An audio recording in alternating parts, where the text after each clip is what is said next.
Brief commentary on Surah Al-Imran. Interpretation of verse 14 of Surah Al-Imran. It is narrated from Osama Zaid that the Prophet, peace and blessings of Allah be upon him, said, "I do not leave behind a temptation more harmful to men than women."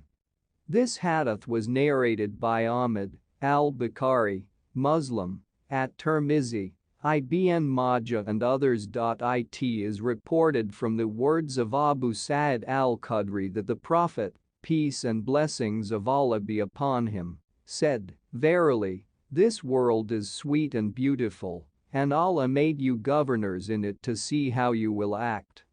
Beware of earthly goods, and beware of women, because it was women who became the first temptation for the sons of Israel."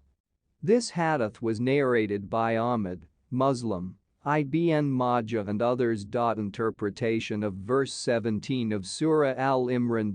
It is reported that Ibn Mas'ud said that the Messenger of Allah, peace and blessings of Allah be upon him, said, "Indeed, truthfulness leads to piety, and piety leads to paradise, and if a person always speaks the truth, then he becomes the most truthful.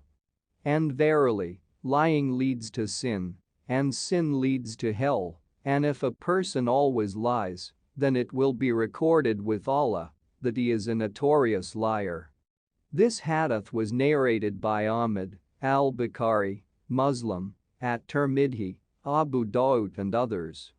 It is narrated from the words of Abu Hurairah that the Messenger of Allah, peace and blessings of Allah be upon him, said, "The Almighty and all-good Allah descends on the nearest sky every night in its last third, and says, 'Who calls to me, so that I answer him? Who is asking me to give him a gift? Who is asking me for forgiveness, so that I can forgive him?'" This hadith was narrated by Ahmad, al-Bukhari, Muslim, Abu Dawud, at-Tirmizi and Ibn Majah. Interpretation of verse 18 of Surah Al-Imran. It is narrated from the words of Abu Sa'id al-Khudri that the Messenger of Allah, peace and blessings of Allah be upon him, said, "Musa said, 'Lord, teach me the words with which I will remember you, and through which I will call on you.' He said, 'O Musa, say, there is no deity but Allah.' Musa said, 'But all your servants say this.' He said, 'O Musa, if the 7 heavens with their inhabitants besides me, as well as the 7 lands are on one scale of the scales, and the words 'there is no deity but Allah' on the other, then the bowl with these words will outweigh."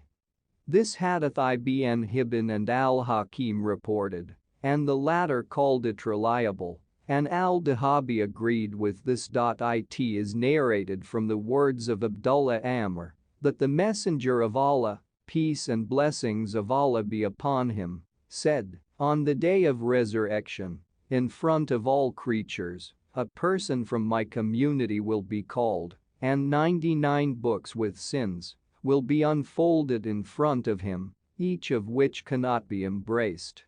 Gaze. Then he will be asked, 'Do you deny any of this?' He will answer, 'No, Lord.' He will be asked, 'Do you have any excuse or any good deed?' This person will be confused with fright and will say, 'No.' Then they will say to him, 'Yes. We have one good deed of yours, and you will not be treated unfairly today.'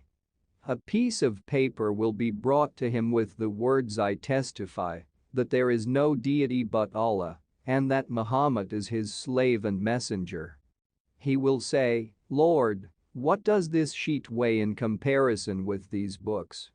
They will say to him, 'Today you will not be treated unfairly.' Then these books will be placed on one side of the scale, and the sheet on the other, and the sheet will outweigh them."